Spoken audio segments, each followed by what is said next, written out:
Excited to be here today with thousands of proud young American patriots. You're great people. You're great people.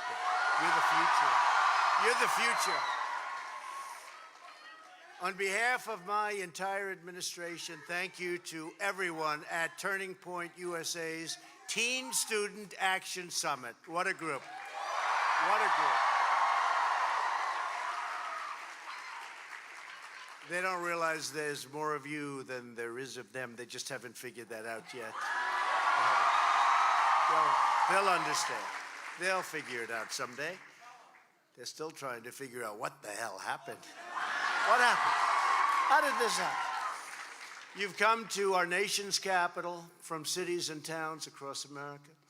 You've given up a big part of your summer, which many young people are not willing to do. And we understand that too, but what you're doing is fun, and it's important, so important. You've paid and paved your own way to get here, and in some cases it wasn't easy. And you've done it for all of us. You've done it for one simple reason. You are loyal to our nation, you are devoted to your fellow citizens, and you will always put America first.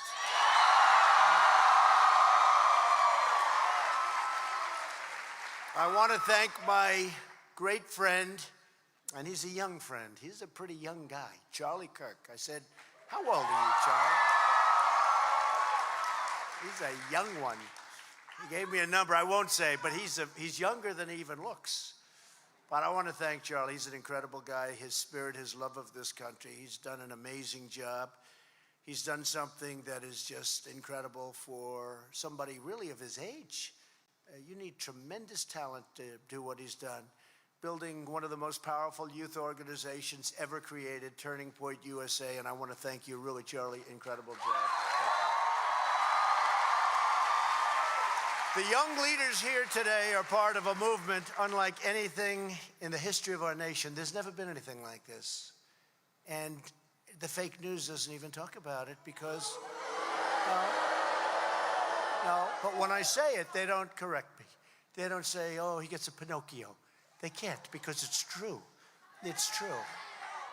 You know, they can find fault with anything, but they never talk about that because we won. You know, there have been some pretty good movements, and they won New Hampshire, or they won a state someplace, but they didn't win the whole ball game. And you saw what we won, and you could see it, we could feel it, we knew it was going to happen because it's a movement about reclaiming your future, rebuilding your country, and restoring your destiny, and renewing the values that are the true source of American greatness. We lost those values, and we're getting them back rapidly. We're getting them back rapidly.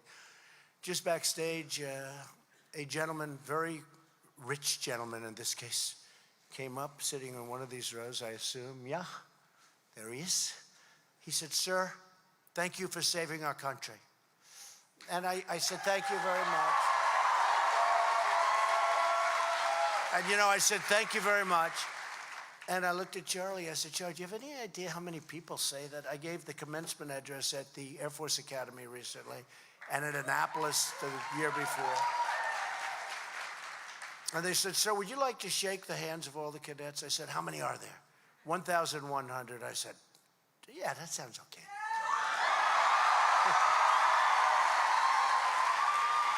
I say, do other presidents do it? Yes, they do. Do all of them? Yeah, they do. What they didn't say is they start and then they peter out and they go back because it's tough. It was really hot. That sun was beaming down. And I'm just one hand. And some of these guys are great athletes. And some of the women, they had some women in the class that their hands were very strong, okay? And they were all shaking. And, you know, they're a little nervous. Maybe they're meeting the president. They're shaking strongly and, oh, sir. But, you know, with shaking 1,100 hands and saluting, we're saluting, shaking, turning, spinning, they're coming at all different directions. Felt like a great fighter pilot. But I stood up there for the whole thing. I said, there's no way that other presidents have done that. He said, no, they do it, but they leave after about 50 or 60 people. I said, why didn't you tell me that? But I'm glad I did it. But I did the same thing. I did the same thing at Annapolis the year before. Great place, just great. And I shook the hand of, I think, 1,011 at Annapolis. And it's really something great. But so many of these young, incredible people, they're like you.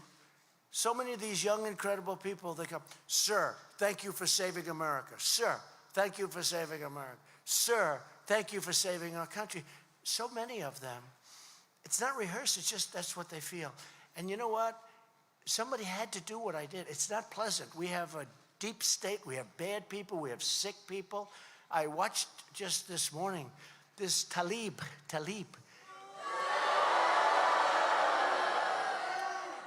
From Michigan, right? It's a great state. We won Michigan. There's no way she stands for the values of the people of Michigan. But I watched her this morning. She's vicious. She's like a crazed lunatic. She's screaming. This is before she got into Congress. Who elected her? She's screaming like a total lunatic at one of our rallies. It's like I'm giving a little rally. And she starts screaming. And this is not a sane person, folks, when you look at that. And this is what we're up against. You have some of that. Now, the Democrats, I guess, are forced to embrace her, and I call it AOC plus 3. Okay, AOC plus 3. Not that AOC is a bargain, because she's not. I mean, she's no bargain. Look, I mean, we'll go into it at some point. I'll tell you all about AOC. I got more on AOC. AOC, but it's you know, what's going on with that party, having to embrace them. And your other friend from an incredible state, right? A state that I'm going to win, Minnesota. You know that one, right? And you know why I'm going to win the state? Because of her. I almost won it last time. We came with just about a point. That's because Minnesota is a very hard one for a Republican to win. We almost won it one more night. I wanted to go there one more time. I said, I'm telling you, we're going to win Minnesota. You know who thought I was going to win Minnesota? You know who thought I was going to win Michigan and Wisconsin and North Carolina? Bill Clinton. He was telling everybody, you better be careful. He told people, from what I hear, he said, the one you don't want to run against is Trump. And they said, why? Oh, no, that's good. We want to run against you. No, you don't. You know, I actually knew him pretty well. We got along very well until I decided to run for office. We actually got along. But they didn't want to listen to him. But he was the only one with the instinct. The rest didn't have. So he came back and he said, you know he's doing very well in Michigan. You could have a problem. They said, no, don't worry about Michigan. We haven't lost Michigan in decades. And he came back. He said, you know, he was in Wisconsin or something. But he said, he hears that I'm doing well in Wisconsin. They say, forget it. A Republican can't win Wisconsin. And then we won Wisconsin. Then he came back. He came back. And I say this with a certain old-time affection because I had a very good relationship with him before doing this. You know, now it's a little harder for him to have a good relationship. Yeah. But he said, you don't want to run against Trump. Don't run against Trump. And they were saying, no, that's okay. We like that. Remember President Obama? He will not win. He will not win. Okay, he goes, liar. Yeah. Hey, did Obama get a Pinocchio? That's right. Obama said he will not win. He will not be your president. The anger was unbelievable. You know what? He's right. He was a liar. Did you give Obama a Pinocchio, Washington Post? He said he will not win.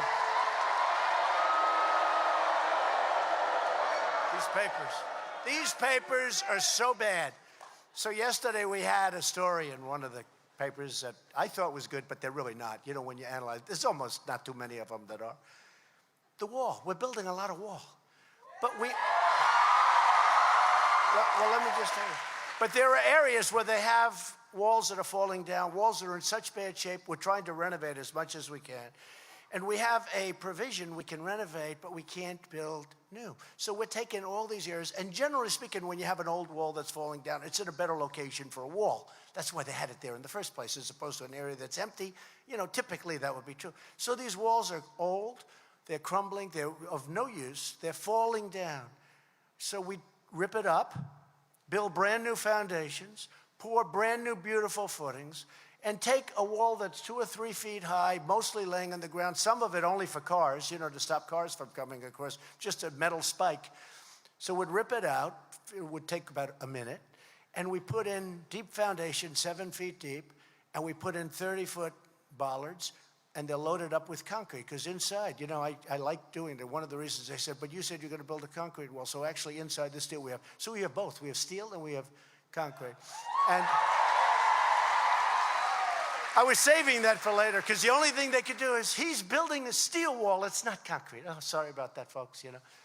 And you do have to have vision. It's very important. You know, you can't just have a blank wall. You have to have vision. It's much better for the security to have the vision. Anyway, so we're building the wall. So they come out with Donald Trump has built almost no wall. What a lie that is. And we're building 50 miles here, 50 miles there, all in the right locations because there used to be walls, but we had to take them down. In some cases, if they're good enough, we'll renovate it because we can do it for a lot less money. But generally, some of these walls are worthless. I mean, literally, you just drive right over them. They're laying down on their side. They gave me no credit. But if you read the story, they'll say, well, he has renovated a lot of wall. Well, that's not even a renovation, let's face it. That's a brand new wall. It's all brand new wall. It just shows you how dishonest this fake news is. And this is what we have to deal with. This is really what we have to deal with. But get used to it. Many of you are going to be in politics. Just get used to it, okay? Get used to it. Together, is this true? We believe in the American Constitution, and we believe judges should interpret our Constitution as written. You'll be seeing this. We believe in religious liberty, the right to free speech, and the right to keep and bear arms.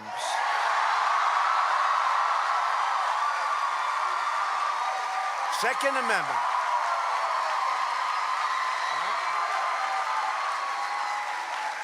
What a group.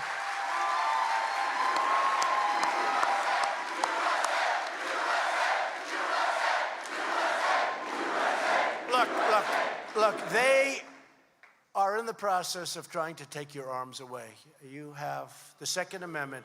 They will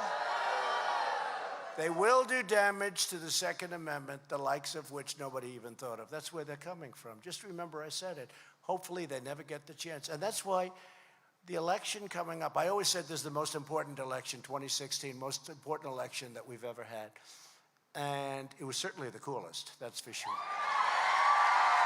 But it was, I believe, the most important election because our country was going wrong. It was going wrong. And when you see all the incredible numbers coming up and all the success that we're having and all the fact that we're respected all over the world, we have a really good man is going to be the Prime Minister of the UK now, Boris Johnson. Good man. He's tough and he's smart. They're saying Britain Trump. They call him Britain Trump. And people are saying that's a good thing. That they like me over there. That's what they wanted. That's what they need. That's what they need. He'll get it done. Boris is good. He's going to do a good job. I think Nigel's someplace in this audience. Where's Nigel? Where is he? Nigel Farage. He's here someplace. I saw him.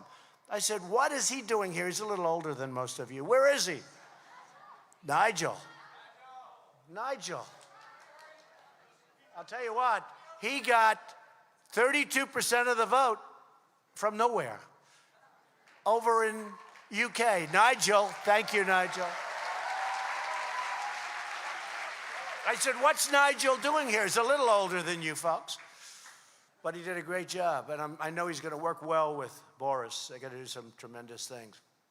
But we believe in the American dream and not a socialist nightmare that these people are trying to put on our shoulders.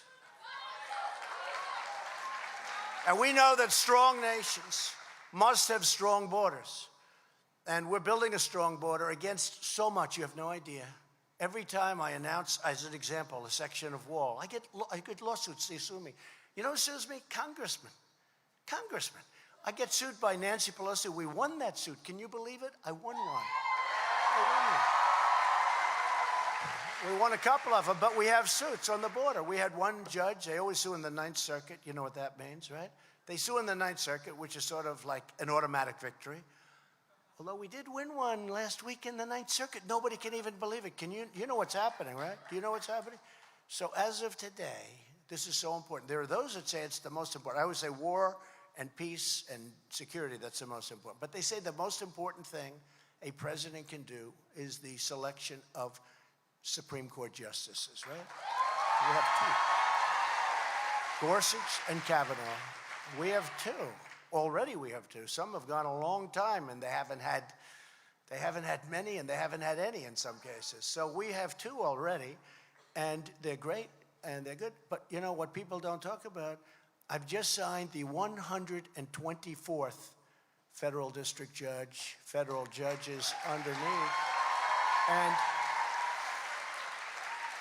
And within a couple of months, I'll be up to 147. Think of that, 147. Because normally when you become president, you go in and you say, do I have any judges to appoint? No, they're all, because it's such an important thing. Because, you know, these district judges, they're the ones that do the trials. I mean, this is big stuff. And then you have Court of Appeals judges. Then you have the Supreme Court judges. So we have two in the Supreme Court. We have many appeals court judges, many that we've appointed. The courts are a whole different thing. But I will be up to 147, not including the two Supreme Court justices. Now, percentage-wise, I blow everybody away except one person. One person I'll never beat. You know who the one person is? Who? George Washington. He's got 100%. George Washington. But we're going to have a tremendous percentage, and after 6 more years, it'll go to a level that nobody will even be close. But George Washington's hard to beat because he put in 100%. He was there first. So he had but I have many more than George Washington, remember that. George Washington didn't put in too many, but he had certainly the highest percentage. That will be a record, will never be broken. We believe that every young American should love our country, honor our history, and always respect what? Our great American flag. How about the Betsy Ross deal? Isn't that terrible, where they try and take your heritage away from you like that? Isn't that terrible? Isn't that terrible? And then you see the picture of President Obama with the same exact flag up. He should have taken it down. Why didn't he take it down? It's really very unfair what they do. They try and demean and belittle, and they're very good at it. They're better at that than they are at politics. They're better than that than they are at policy. Look at their policy. They want open borders, which means crime, which means drugs and human trafficking, which is a phenomena that you would think is thousands of years old, and that would have been their prime. No, the prime is now because of the internet. Women, mostly women, are being trafficked. And they go, not only in this country, all over the world. It's never been like this before. Human trafficking, they snatch women, and they traffic women, and they sell women. And we can't get the Democrats to even give us a modicum of the money we need at the border, especially for the wall. I'm taking money from here and there and there and there. Let's take it from here. We have all these different sources coming from all over the place because they won't approve it. And 5 years ago, they all wanted it. 6 years ago, 7 years ago, they all voted for it. They never got it built, but they all voted for it. And today they make it so tough. You have to see, I'm doing everything I can, and we're doing well with it. But this should just be one nice fat sum where I can get the best 4 or 5 contractors, not worry about, I gave it out, but I have a lawsuit. And if the lawsuit happens, I have to undo it. How do you give a contract out where you have a contractor and he's going to build 67 miles of wall? We have one case. But we're being sued, our funding source, because we're taking it from a certain area. And so we're being sued. So we have to wait for the suit. I mean, how would you like to be building like this? Not good. It's not good. But we're getting it done anyway. But they should say, it's not working without the wall. You got to have the wall. You got to have, when they bum rush you, they did that last week. They rushed in a tremendous large number of people. By the way, you know why they're coming up, right? Because we have created the strongest economy in the history of our country. So they're coming because they want a piece of the economy. They're not coming up for safety and this, that. Do you ever see these people? They fly their flag. They come up from Guatemala, who, by the way, went back on their word to us. They were all set to sign a safe third agreement. And then today or yesterday, they announced they can't do it because they got a Supreme Court ruling. Their Supreme Court, right? They got to sign. In other words, they didn't want to sign it. So they're supposed to sign what's called a safe third. That's a good thing for us, okay? That's all I have to tell you. And they went back. So we're going to do either tariffs, or we're going to do a form of tax, or we're going to use our ban. You know, people don't realize we won the ban. You know, I saw one of the journalists, we'll call him, who happens to be back there, I believe. Look at all those cameras. Isn't that terrible or good or whatever? Look at all those cameras. Wouldn't it be great if they told the truth? They have such a low credibility. They started off very high, and then Iran, and their credibility is so low you wouldn't believe it. But that's okay. But wouldn't it be nice if they think of it? What would be if we had an honest? I don't want a media that's for me, I just want an honest media. So we have our best poll numbers today that we've ever had. Can you imagine how good our poll, with all the things that we've done, how good our numbers would be if we had just a fair media? Because they can take any, he goes 100%. Hey, who said that? Stand up. Huh? Yeah. He goes 100%. And you know what? I like your long hair. It's very nice, actually. Good. Thank you. Thank you. That's funny. So above all else, we know this, that in America, we don't worship government, we worship God. Right?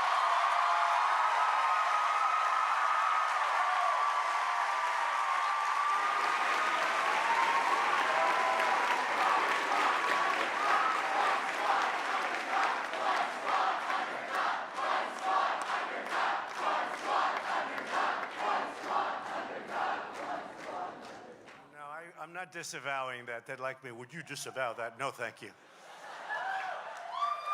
The squad. No, it's very good, very true. These are the values that unite everyone in this room.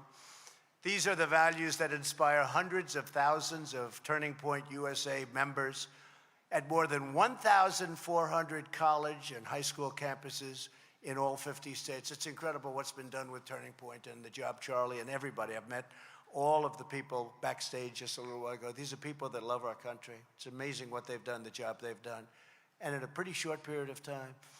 And I was telling Charlie too, and I said it before, remember, you are not in the minority. Most people are with you. There's a young woman today, I saw her on a beauty pageant, and she has conservative values.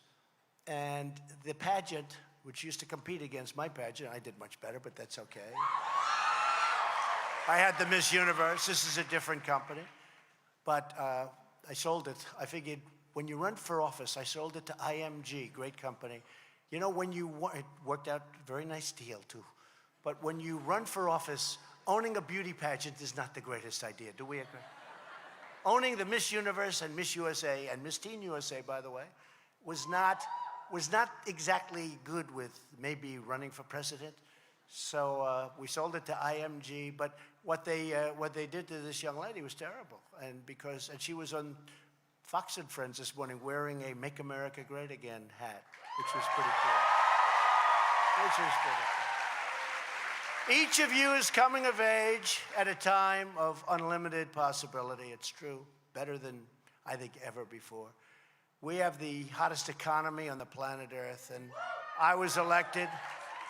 We've created more than 6 million new jobs. More than 7 million Americans have been lifted off of food stamps. Think of that. Unemployment for young Americans aged 16 to 19 has reached the lowest rate in over half a century. The unemployment rates for African Americans, Hispanic Americans, and Asian Americans have all reached their lowest levels ever recorded. Wages are rising, and they're growing fastest for blue-collar workers. Isn't that great, though?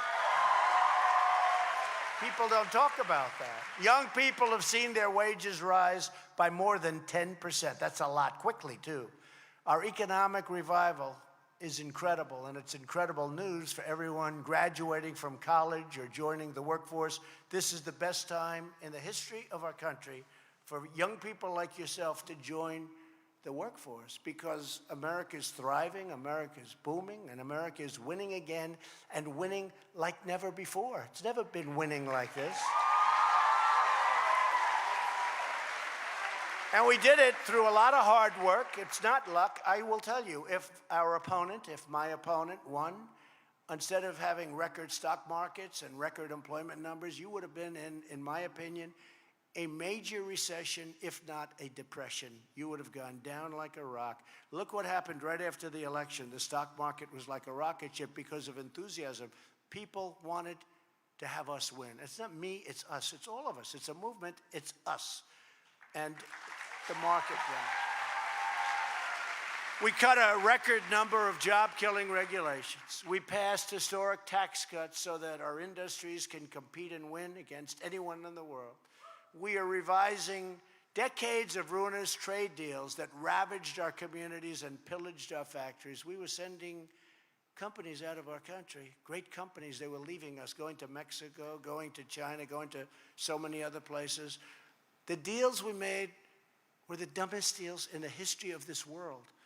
It was unbelievable. 60,000 factories and plants and businesses closed up. Think of it, 60,000. You would say, how's that possible? You get a map, get 60,000, you would say it's impossible.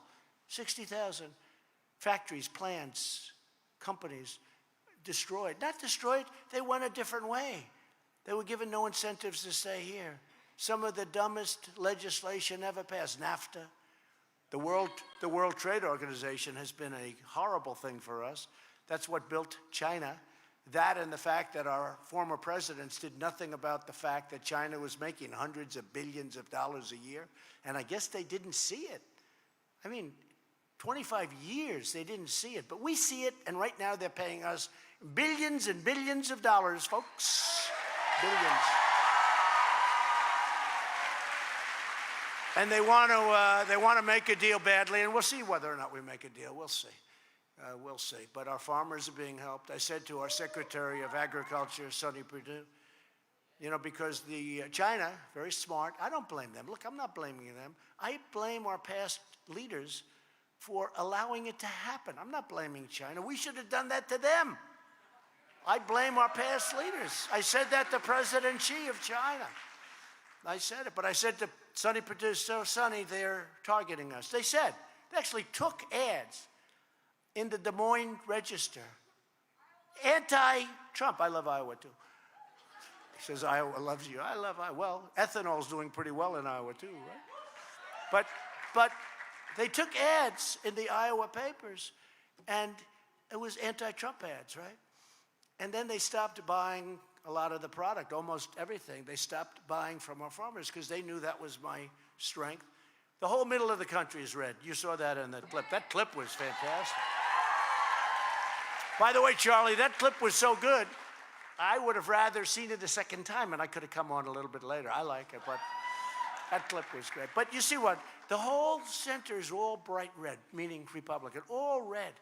And just those little edges are blue. And so they targeted the red. Nobody said China's stupid. And they said, we're not going to buy product. And essentially, they really closed it up. So we're taking in billions of dollars in tariffs from China. They never gave us 10 cents. And I said to my Secretary of Agriculture, Sonny Perdue's great, I said, Sonny, what's the biggest year that we've ever had with China? How much money did they spend in the United States? Sir, I'll get back to you. He gets back to me next day. Sir, $16 billion. I say, all right. We'll take $16 billion out of our tariffs, which are many times that amount that they're paying us in tariffs. They never paid us 10 cents. We'll take $16 billion out. That's the highest they've ever paid. And we'll use that toward the farmers and distribute it. This way, nobody gets hurt.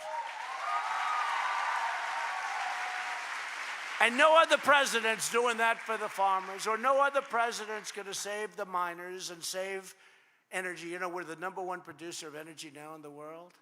And when I came, it was heading in the wrong direction. It was heading in a very bad direction. Right now, we're bigger than Russia and bigger than Saudi Arabia and bigger than anybody. And we know that our first duty and our one true allegiance is to the American nation and to the American citizen, the USA. Loyalty to our people is our guiding light. It's our North Star and our unwavering conviction. We have secured record funding to build up awesome might for the United States military because we know the best way to prevent conflict is to be prepared for it. So, you know, when you're strong, it's okay. They're going to leave you alone. They say, let's pass. We had a depleted military. We built up our military. We had jets that were so old they didn't fly. We had a large percentage of jets, fighter jets that were out. We had an old Navy. We're building brand new submarines, brand new ships. We're building tremendous F-35s, F-18s. We're building a military the likes of which even we have never had because we have to. New missiles. We make the greatest equipment in the world. I hate to mention this word, but we're renewing and renovating our nuclear arsenal like never before. And we hope to God that we never have to use it. That's what I say. We hope to God we never have to use it. But we have to have it ready. We have to have it as a horrible, to me, the most horrible alternative that can happen is that. But we have nuclear, the likes of which nobody's ever had like we have. And all pray that we never have to use it. Our agenda is pro-worker and pro-family. We're making childcare more affordable, expanding access to vocational education, so important. And our pledge to America's workers had secured commitments to provide more than 9 million apprenticeships and job opportunities for industries all over the country. We're helping people get jobs. We're helping Walmart and so many companies. They went all out. They went all out, and they're working with a person you may have heard of, perhaps not, Ivanka Trump. She loves it. She loves it. I'll tell you, she didn't need it. She loves it. More than anything, that's what she loves, because she says, we're providing so many jobs, and they're training people. And, you know, the government can't really train them. When you go into these big companies, the Caterpillars and all of these, you got to sort of be trained by the people that do it. The complexity, the aerospace, Lockheed Martin has been great, Boeing has been great. There's so many. And they can train much better than the government. The government really wouldn't know where to begin. So they're training. We're going to have close to 10 million very shortly. And Ivanka really has done an incredible job on that. So I might as well give her credit, because the media will never give her credit. So she's my daughter. I'll give her credit. But it's true. And you know what? If she didn't do a good job, I don't know that I'd say that, but I wouldn't be talking about her. That I can tell you. I wouldn't. I'd probably just fluff over it. She's done an incredible job. There's truly never been a better time to be young and American. There's never been a better time. Because our future is the brightest that it's ever been. A new poll only, you got to hear this. How about this whole witch hunt that's going on? Should I talk about it for a second? The Russian witch hunt, okay? First of all, it's very bad for our country. Makes it very hard to deal with Russia.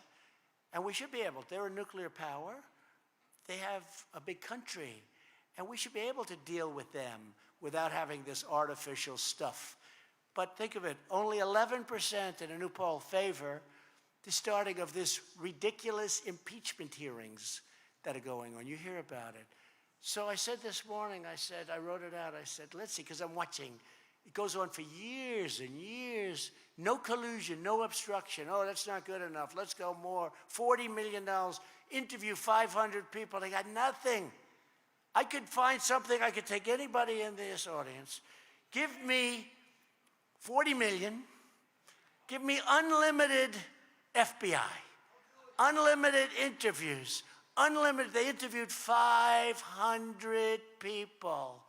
Listen to this, 2,500 subpoenas. They did everything. Their collusion, no collusion. They have no collusion. Then I have an Article 2 where I have the right to do whatever I want as president, but I don't even talk about that because they did a report and there was no obstruction. After looking at it, our great Attorney General read it. He's a total professional. He said, there's nothing here. There's no obstruction. So they referenced no obstruction. So you have no collusion, no obstruction, and yet it goes on. And they think this is helping them. I personally think it's hurting them. A lot of people think it's very bad for them. But it just goes on. But I wrote something out this morning on a thing called Twitter, whether we like it or not. It is a good way. It is a good way of getting the word out, because I saw Mueller's testify tomorrow again. How many times? Two and a half years. And actually, it started practically from the time I came down on the escalator. They said, you know, he's got good numbers. We better start looking at him right away. Maybe he's dealing with a foreign country. I'm saying, what are you talking about? Listen to this. I wrote this out this morning. I said on Twitter, well, let's see. We have the best economy in history. And it used to be, it's the economy stupid, right? It's the economy, nothing else. It's the economy stupid. So, we have the best economy in history, the best employment numbers in history, the most people working, almost 160 million, in the history of our country. Most people working, that's a big number. So we have the best economy, best unemployment numbers, most people working. On Thursday, we have the highest stock market in the history of our country. And a lot of you with 401ks. And that's not a rich people thing.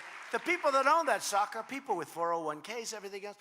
We have the best stock market in the history of our country. We just got the biggest tax and regulation cuts in the history of our country. We got rid of the individual mandate from Obamacare, which was the worst part of Obamacare. We got perhaps the biggest energy site in the world approved in Alaska, called ANWR. Nobody could do it. From Ronald Reagan to present, they said, we can't do it. We got ANWR approved. We have the best and newest military that we've ever had, almost totally rebuilt from the depleted military that I inherited 2.5 years ago. Our military was totally depleted from these ridiculous, endless wars. So we have the best, newest military in history. And the VA, you don't hear any problems anymore, do you? Remember? You'd hear so many problems. We have the best VA in history, and I got choice. So that's one of the big things that's working.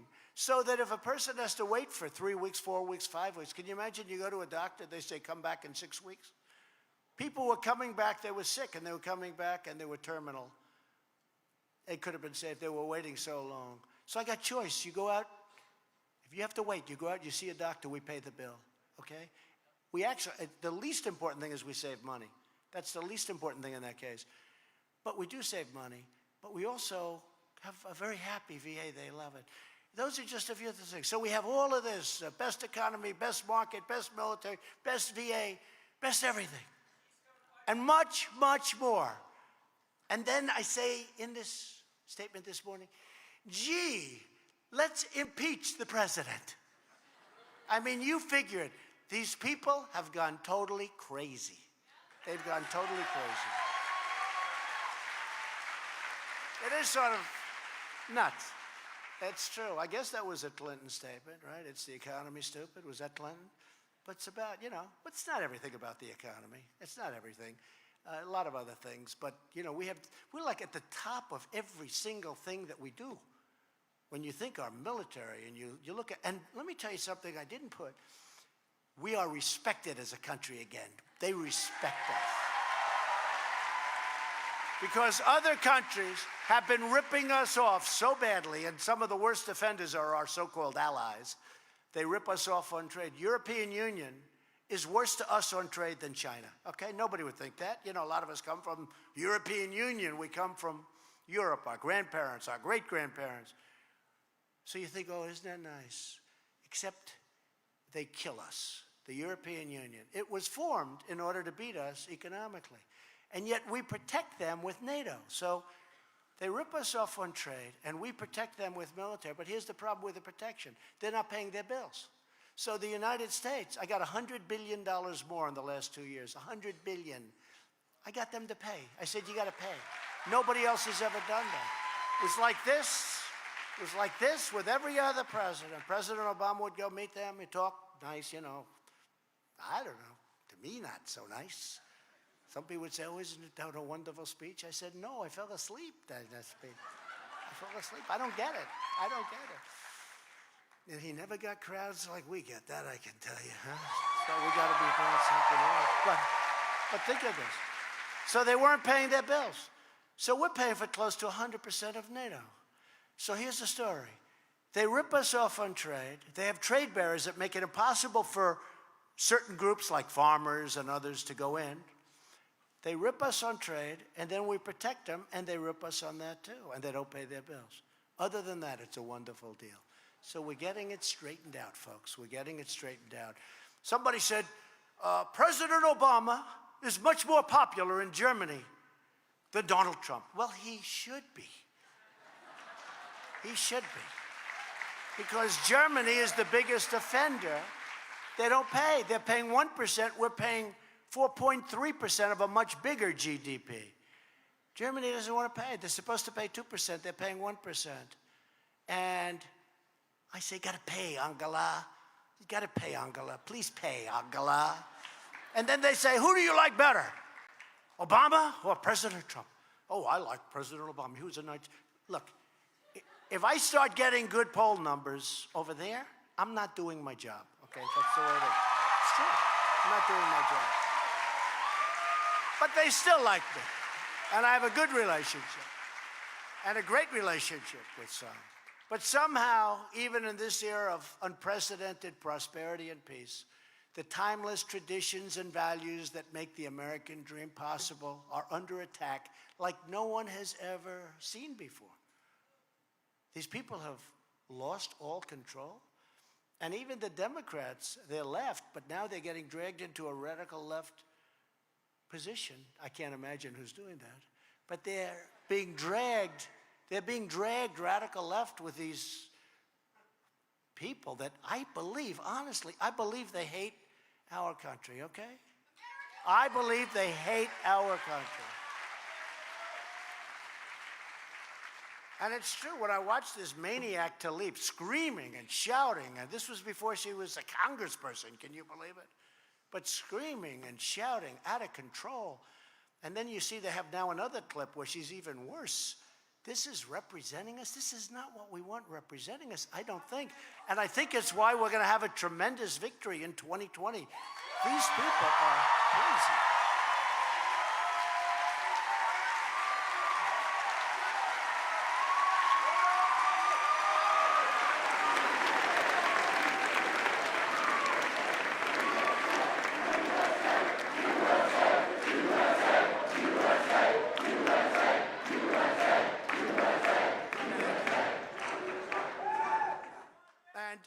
When I have one of the others, I guess this is Cortez. I said, I'm not going 3 names. Sir, her name is Alexandra. And the guy couldn't figure out her second name. It was so funny. I'm being interviewed by one of her name is Alexandra. Wait a minute. Wait a minute, sir. Okay. He never got it out. He never found his notes. I said, that's okay. I told him, just call her Cortez, because I don't have time to call her by the whole name. It's too long. It's true. You're doing an interview.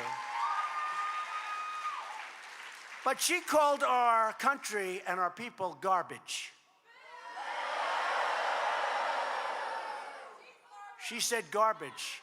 That's worse than deplorable. Remember deplorable? Oh, yes, you do. Huh? Remember Hillary, the deplorables. She actually said a word that was worse. She said deplorables, or what was the second word? Go ahead. Irredeemables. That's right. She said irredeemable. She said,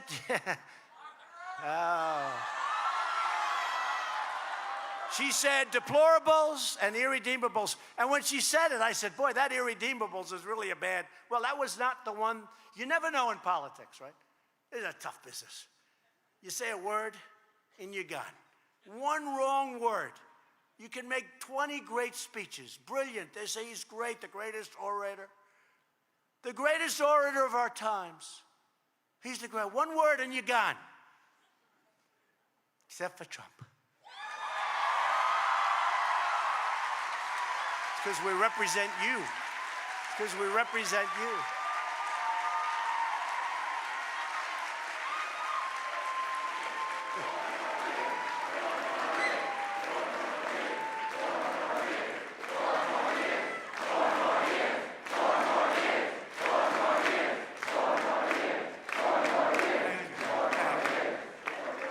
Sure, it's a tough business. One word, and you're gone. It's an incredible kind of a profession to have. That's why they're scared. They go around, they're petrified. They're petrified that they're going to insult 15 people and lose an election by calling out these 4 people, the squad. No. By calling them out, because we don't like when they talk about evil Jews. We don't like when they say horrible things about Israel. They say, people are opposed to Israel and they can express what their opposition. But when they say it with venom, hatred, and language that nobody would use, it's incredible. And then you don't have the Democrats fighting for Israel, and they end up passing things that have nothing to do with what the original problem was. You saw that. So I don't know what they're going to do. I don't know. They have a big problem because they have others than these 4. I could name another 20 right now without looking at a note. I could name another 20 that I think are in many ways worse. They're worse. They're not in this group. But they're worse than this group, and they're Democrats. And at some point, we will be naming them, if you don't mind, because we want to get the word out. We have to get the word out. As conservatives, we're grateful for the great heritage that we have, the heritage of being an American, so important to all of us. We know that America is the most just and virtuous republic ever conceived. I mean, we fight for other countries. I was with other countries 2 weeks ago, and we had the G20. And I'm talking to different people. Who do you fight for? Just our country. Who do you fight for? Just our country. Who do you fight for? And we fight for all these countries. And it costs us a fortune. And some of the countries are really wealthy. By the way, I've gone to all of them, say they have to now pay for their military. Okay, if you don't mind that, okay. They haven't done it. I mean, we're fighting for countries that are so wealthy. Some have nothing but cash. Nobody ever asks them, why aren't you paying us for this? Why aren't you reimbursing us for the cost? But we now ask those questions. On the Straits, so we get very little oil from the Straits anymore. In fact, yesterday was very interesting. They said, it's very interesting, there are no USA tankers here. They're all from China, from Japan. China gets 65% of their oil from the Straits, right? Japan gets 25%. Other countries get a lot. And I said, so let me ask you just a really stupid question. We hardly use it. We're getting 10% only because we sort of feel an obligation to do. We don't need it. We've become an exporter. Can you believe it? We're an exporter now. We don't need it. And yet we're the ones that for many, many decades, we're the ones that policed it. We never got reimbursed. We police it for all these other countries. And I said a while ago, I said, why are we policing for China? Very rich. For Japan, very rich. For all these other, and we're policing also for countries, some of whom we're very friendly with, like Saudi Arabia and others, UAE, others too. But why are we doing it without getting, why do we have our ships there? And we're putting our ships in the site. And we did shoot that drone the other day. You know, it's funny, for religious people, they lie a lot. They lie a lot. You can see it laying right down on the bottom of that beautiful bed of water. No, they say they never shot down a drone. And then they say about, we have captured 17 American spies. No, that's first thing I did. I call up the CIA. True? Sir, totally false. Okay. By the way, totally false. But they make up stories. I just say for religious people, they lie a lot. We know the story of America is the story of good defeating evil. We protect so many people. And in some cases, we shouldn't have been doing it. It's right overcoming wrong, and it's freedom smashing tyranny. Americans are the patriots who threw off an empire, won an independence, settled the Wild West, ended slavery, secured civil rights, pushed the boundaries of science, vanquished the Nazis, brought communism to its knees, and put a man on the moon many, many years ago. Right? And we will become the first nation to land astronauts on Mars, where they will proudly plant a very beautiful American flag. Yet despite all that we have achieved, despite the glory and grandeur of our nation, the radical left has nothing but contempt for America's heritage. And I'm talking about the radical left among us. I'm not talking about the radical left that are looking over failed countries like Venezuela and others. I'm talking about the radical left among us. They see our history as a source of shame, our traditions and our victories as relics to be replaced, our values as obstacles to be removed, our citizens as subjects to be controlled, and America as a menace to be constrained. That's what they see. That's what they see. The agenda of the radical left is one of division, discord, and demolition. You know, when I see her running and ranting and screaming like a total lunatic, this is what we're dealing with, okay? You can never have a country with values like that. Just look at it. There's no reasoning. The language she uses. I mean, she was throwing a certain F-bomb, right? Do we know the F? She was throwing that out about the presidency and about the president. It's just such a sad thing to see how low have we gone. The far left has one fundamental objective, and that's the objective of power, the power to control you, the power to control your family, and the power to destroy the foundations of our great republic. But we will not let them. It will never happen. It will never happen. It will never happen. And they're right now destroying themselves, and they're going after everything. They're doing things that nobody can believe. The people that I'm looking, they said, who's your toughest opponent? I said, so far, I dream about these people that I'm looking at. There is no Winston Churchill in the midst. There is nobody that we look at, but you have to be very careful. Socialism is not as easy to beat as you think. When you're wealthy and you're doing record stocks and you have 401ks and you have all of the things that you have and everybody's doing well, and somebody comes along and says, we're going to give you free everything. Everything's going to be free. Oh, by the way, we're going to raise your taxes to 75%, but they don't mean that because they can't nearly pay 95%, and that won't pay for it either. Won't even come close. We're going to do the Green New Deal, which is the craziest thing I've ever heard. Okay? It's crazy. But don't kid yourself. Not as easy when I'm up there on the debate all alone with some maniac that they chose. And that maniac is saying, we're going to do this for you. We're going to do that for you. We're going to give you everything. We're going to give you, everybody gets a free Rolls Royce. Every family. And we're going to take better care of illegal immigrants than we take care of our own citizens, they tell you. And when they're saying all of this stuff, and then those illegals get out and vote, because they vote anyway. Don't kid yourself. Those numbers in California and numerous other states, they're rigged. You got people voting that shouldn't be voting.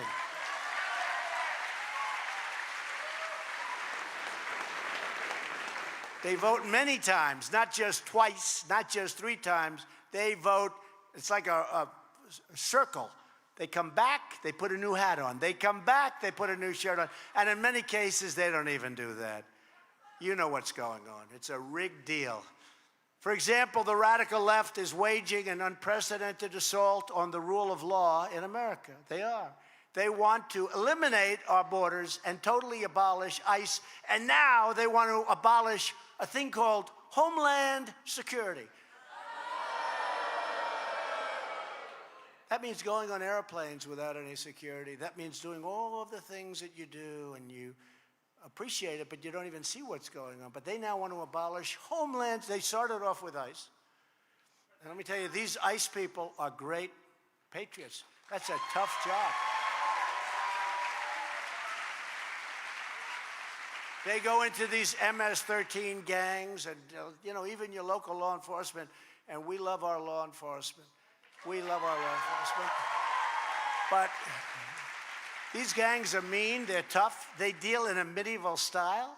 They cut people up medieval style because it's more painful. These are sick people. We don't want them. We're taking them out by the thousands out of our country, by the thousands. So with raging anger, ignorance, and malice, the far left has slandered, libeled, and smeared our law enforcement heroes. They just go after our law enforcement. It's so sad to see. They're so respected, and yet they don't know it because all they do is they see the negativity put on by the media. But the American people forcefully reject these hate-filled attacks, and that's what they do. They're hate-filled, and they are indeed attacks on our very brave public servants. Americans will always stand with courageous men and women of ICE and Border Patrol and law enforcement, always.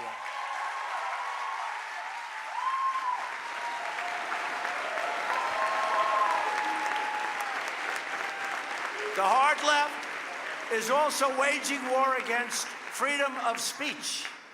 The greatest threat to this radical left agenda is the truth. And the problem is we're not getting the truth from the media, for the most part. Some, yes. But for the most part, we don't get the truth. I can tell you stories where I'll do something, and let's say it's good. They'll make it look bad. Let's say it's great. Things that you can't look bad. You can't. They'll make it look okay. And if it's bad, that is correct. That is correct. What they're doing is unthinkable, and they've hurt themselves so badly. They'll say, 7 sources have said that this took place in the White House or something. There are no 7 sources. They make them up. You know what? They make them up. There were no. They have gone. They used to call up and say, "We'd like to just verify this statement or verify a quote." They don't even call up anymore. We don't hear from the New York Times, which is totally crooked. We don't hear from the New York Times. The Washington Post, which is the Amazon. I always say it's the Amazon lobbyist. We don't hear from these people. They don't call up and say, "We'd like to check a quote." I don't see anymore where they say, Jim Smith of the White House made the following statement. It's always a source who decided to remain anonymous from the White House. Sometimes they'll say 7 people from the White House. They don't exist. It's a lie. They do it. They don't check. They don't do anything. They're really, really dishonest people. And I'll tell you, when I say the enemy of the people, when I say the fake news, when I say these things, I'm not kidding. It's really dishonest. They have become, they like the word unhinged. They have become, the media has become totally unhinged. They used to call. I used to get the greatest publicity. When I was doing buildings, I was happy. No problems. I was doing buildings. I didn't have to worry about North Korea, Iran. I didn't have to worry about China and trade. You think it's easy beating China on trade? Guess what? We're beating them on trade. We're beating them on we're beating everybody. But it's not easy. But I used to get the best publicity. Now I haven't had a good story in 2.5 years. I'm dying for my first good story. They're going to give me one someday. I think when I get one, it'll be time. I'll say, I've just achieved something. I'll say, First Lady, they love our First Lady. They said, First Lady, they love our First Lady. Say, First Lady, I just got a good story. It's time to hang it up. It's time. Someday we're going to get them. We're going to get them because nobody's done what we've done in 2.5 years. Nobody even close. We've done in the first 2.5 years more than any president in the history of our country.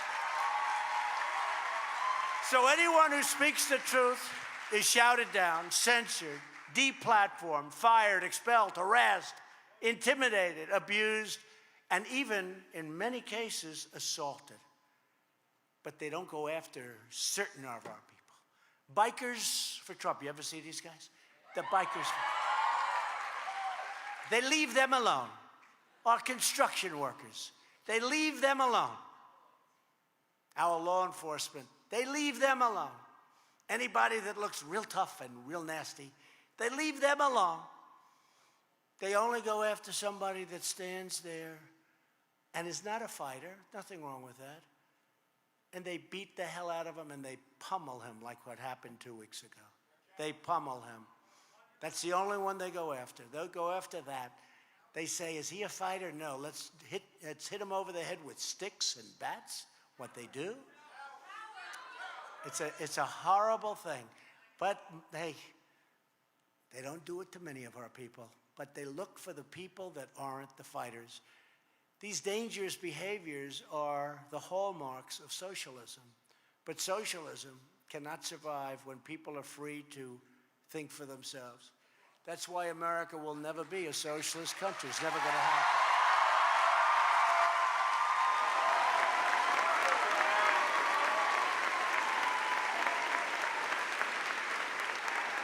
So, thank you. Because as patriots, we cherish our First Amendment. We believe that every American has the God-given right to speak his or her mind, and no one can ever take away that right. For centuries, Americans freely exchanged their ideas in the public square. Now the public square exists online, and massive multinational tech companies have gained enormous power to censor opinions, shape public perception, and really to decide what information citizens are going to be given. And I see it all the time. I see it on social media for me. And I have people coming up all the time, we want to follow you, sir. They make it so hard to follow you. And I have millions and millions of people. But it should be much more. I know exactly what's happening. I know when it started. But the only thing I do say is this. It's happened from the beginning. Facebook, Twitter, Google, all of them, right? And they come to me when they want help. They want help because the Democrats want to shut them down. Can you believe it? How stupid is that for them? But maybe they don't have the power that we think, because they were totally against me in the election. And I'm standing now before you as the President of the United States. So maybe they don't have the power.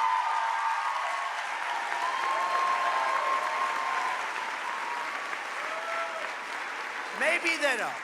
I don't know. Everyone tells me when you read, they talk about this tremendous power, and I'm saying, that's right. They're making it impossible. And then somebody will look at me, but sir, you won. But they're gaining more and more and more. And we're looking at a lot of things because they have not treated us as Republicans and conservatives. Even when you get into religion, they have not treated us fairly. They haven't treated us fairly. A free society cannot allow social media giants to silence the voices of the people. That is why I've asked my administration to explore every possible regulatory and legislative solution, because you have to have free speech. You have to have free speech. I've also instructed federal agencies to hold our public colleges and universities accountable when they do numbers. You go up to speak, and what they do to our people is just, and by the way, I'm president of all the people, everybody. Everybody. I love everybody. I have people maybe I shouldn't love. I love this nation. This nation is made up not only of us, it's made up of everybody. But what they do is so unfair. Any college that refuses now to respect your First Amendment rights will be asking for billions and billions of dollars, and they won't be getting it. They won't be getting it. Sorry.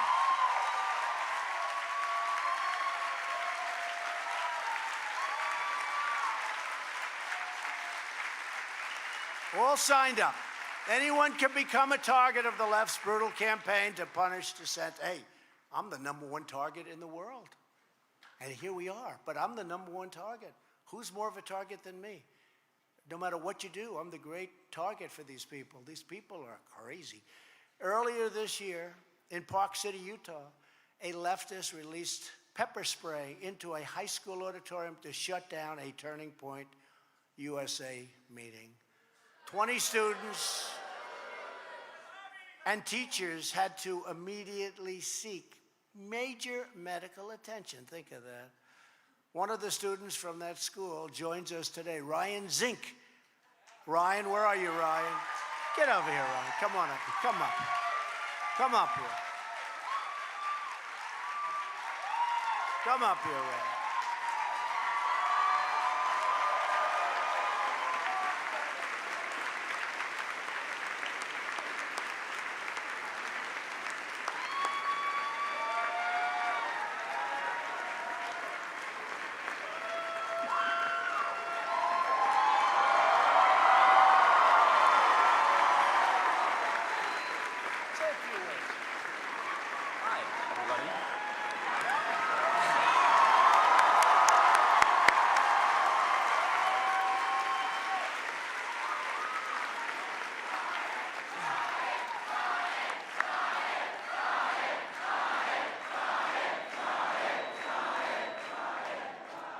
I do believe the free speech in our schools is currently at stake.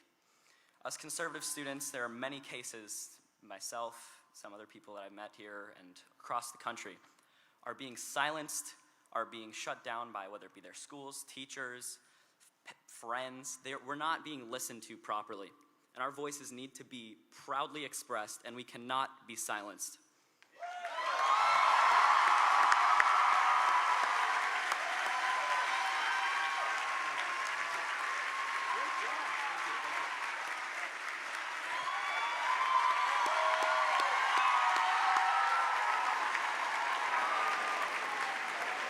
You know, he had no idea that was going to happen, but he started to like it. I said, you know, this could be a long time. He'll be in office someday or doing something fantastic. Thank you, Ryan. Great job. In May, faculty at West Haven High School in Connecticut tried to ban the local chapter of Turning Point USA because students hung up a sign that read, "America is the best country in the world." Can you believe that? It is the best country in the world. One Board of Education member viciously smeared the students as racists, sexists, bullies, who are brainwashed by their Republican parents. Oh. But the attacks have only strengthened the group's resolve, and membership has skyrocketed since then. We are winning. We are winning. With us today is that Turning Point USA chapter president, Dan Gallup. And Dan, I want to just thank you for that fight. Where's Dan? Dan, do you want to come up, Dan? Come on up, Dan. He wants to come. Come on. Come on up. Come on up here, Dan.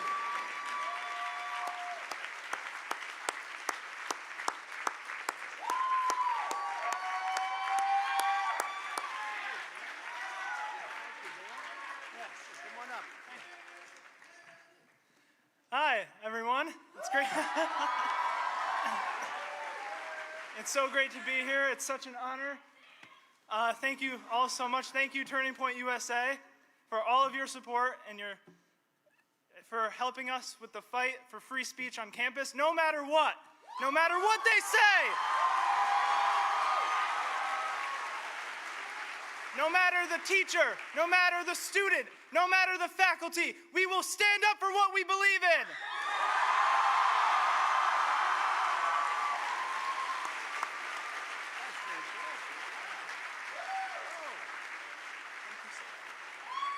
Whoa.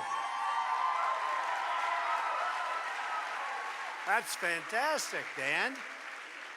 Now I see why he's president of his chapter. Who wants to fight him? Thank you, Dan. Great job. Last year, Hunter Richard. Where's Hunter? Hunter. You want to come up, Hunter? Do you want to? Come on up, Hunter.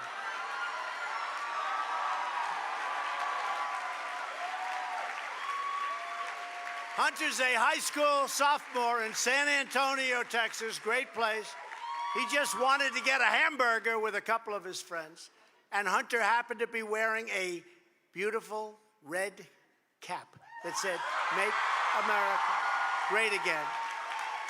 And a 30-year-old man flew into a rage, stole Hunter's hat. Oh, I knew that. That was a pretty famous deal. That was all over the place, right? Threw a drink at him and called him a racial slur. Thankfully, it was all captured on video, and the assailant was arrested and wished he didn't do it.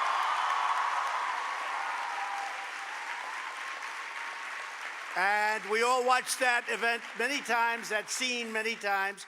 And Hunter, thank you for your courage. It was fantastic the way you handled it. Thank you. Please. Every day I go to school, I always wear a red MAGA hoodie. If you follow my Instagram, you'll definitely see it all the time. I proudly wear my Make America Great Again hat every time I go out of my house. Although I will say this, Mr. President, I do have one problem with you, and that's that I only get to have you as my president for 6 more years.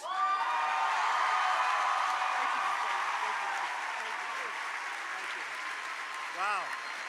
Thank you.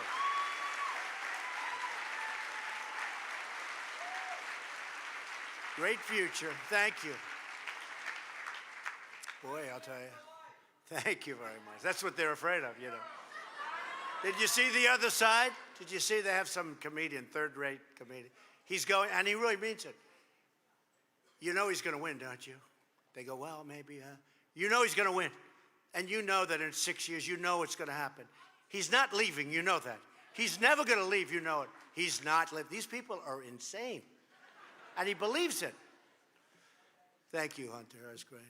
Great job.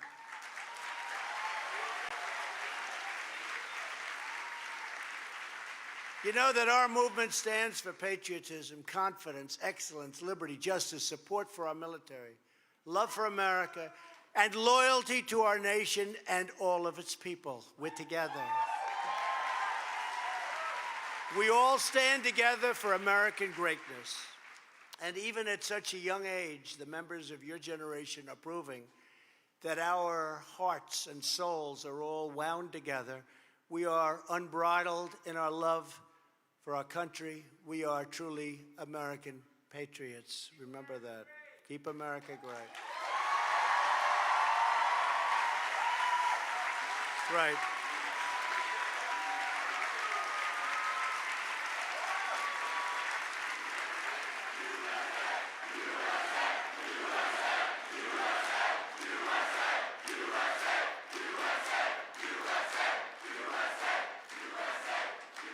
The forces of political correctness want to silence conservative students to make you feel alone, marginalized, and isolated, and you are not. But just look around you at this incredible record-setting crowd. Many, many people outside, too. I hate to tell you, I hate to tell them. They didn't do as well, but they have a screen. It's not as good, not quite the same, right? But we do the best we can. But you're not alone.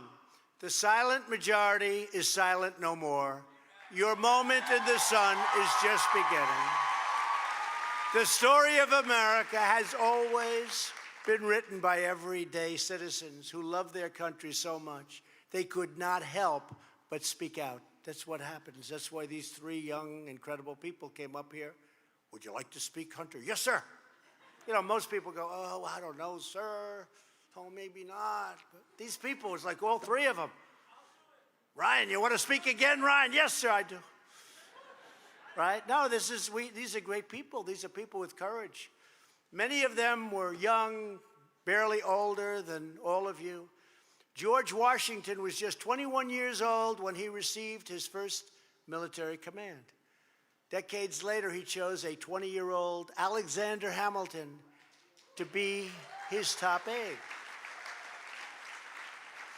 Betsy Ross was 24 when she began sewing the first American flag.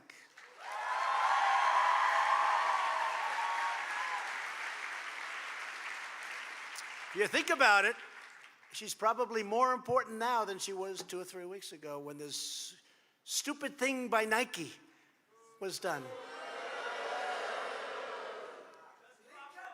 And they're a tenant of mine. They pay me a lot of rent. I probably won't see those checks anymore, but I don't care because I'm president. I don't care about that.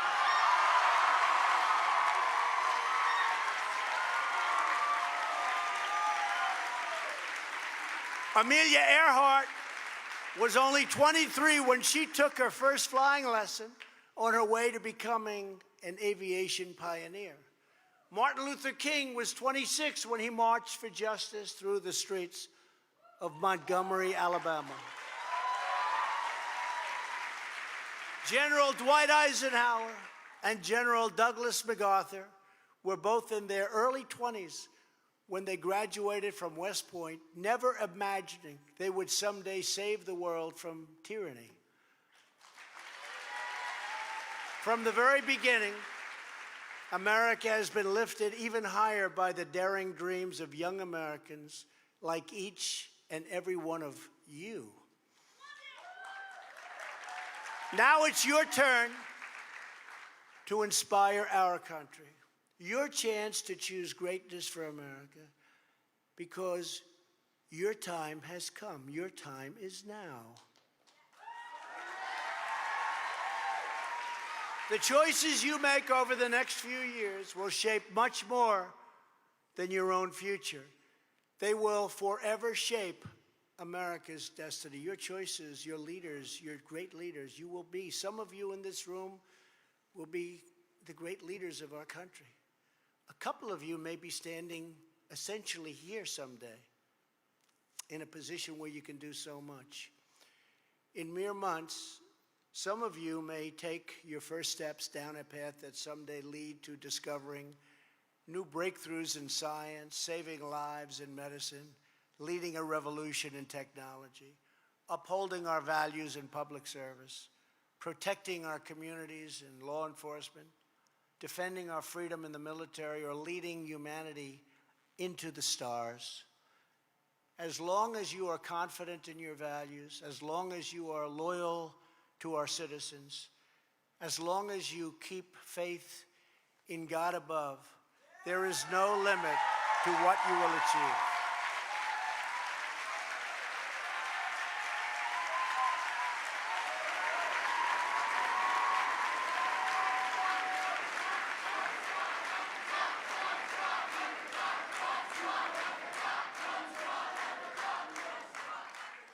You are the ones who are lifting our nation in the very near future. And I have no doubt you will do it to soaring new heights. I have no doubt. I see the people in this room. There's greatness in this room. There's greatness in this room.